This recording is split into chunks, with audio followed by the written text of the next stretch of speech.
Chers compatriotes, le 15 mai de chaque année, les États membres des Nations Unies célèbrent la Journée internationale de la famille.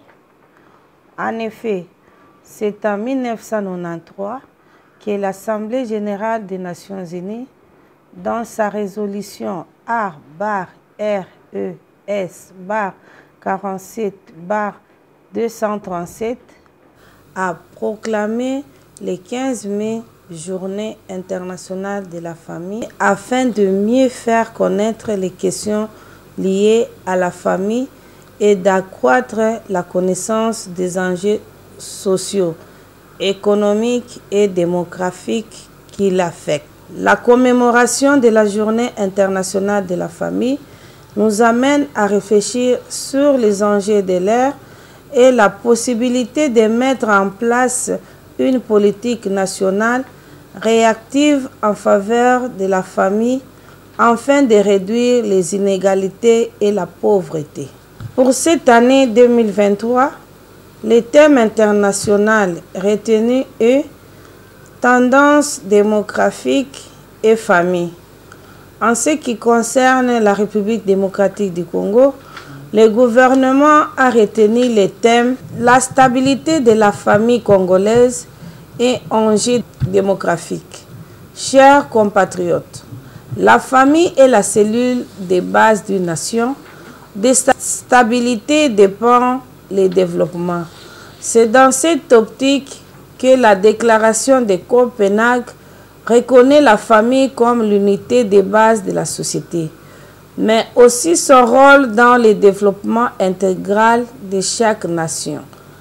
À ce titre, elle a droit à la protection de l'État et au soutien de tous. Cependant, tout changement démographique impacte la vie et le bien-être de la famille. Et la République démocratique du Congo n'échappe pas à cette réalité. À ces propos, le président de la République démocratique du Congo, chef de l'État, son Excellence Félix Antoine Tshisekedi Tshilombo, dans sa vision de la protection et de la stabilité de la famille, matérialisée par les gouvernements dirigés par son Excellence Jean-Michel Sama Lukonde Kyenge, a mis en place une structure spécialisée sous tutelle du ministère du Genre, Famille et Enfants, dénommée Office national pour la promotion et la stabilité de la famille.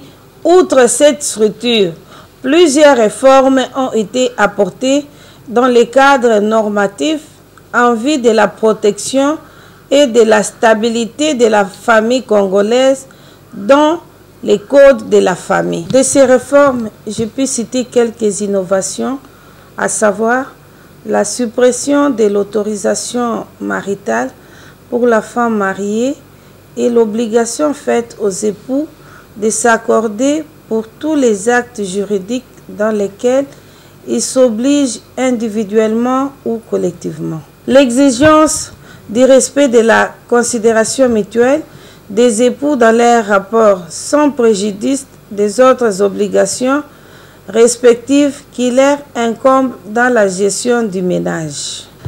La suppression de l'émancipation automatique du mineur par l'effet du mariage, sans préjudice de l'émancipation judiciaire du mineur à la demande motivée des parents à défaut du tuteur.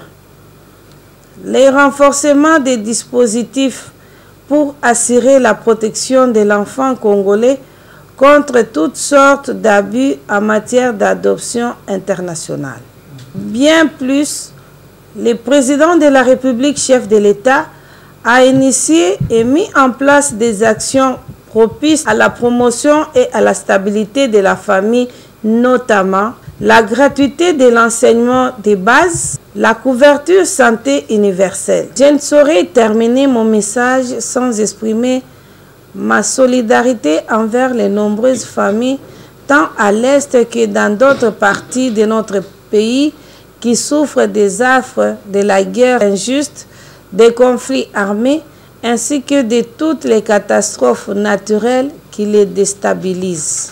Chers compatriotes, au-delà de tous les enjeux, je vous invite à garder espoir et avoir confiance en votre gouvernement qui s'investit dans la promotion et la protection de la famille, se traduisant par la mise en place de la politique nationale de la famille, outil de référence pour les gouvernements et les partenaires.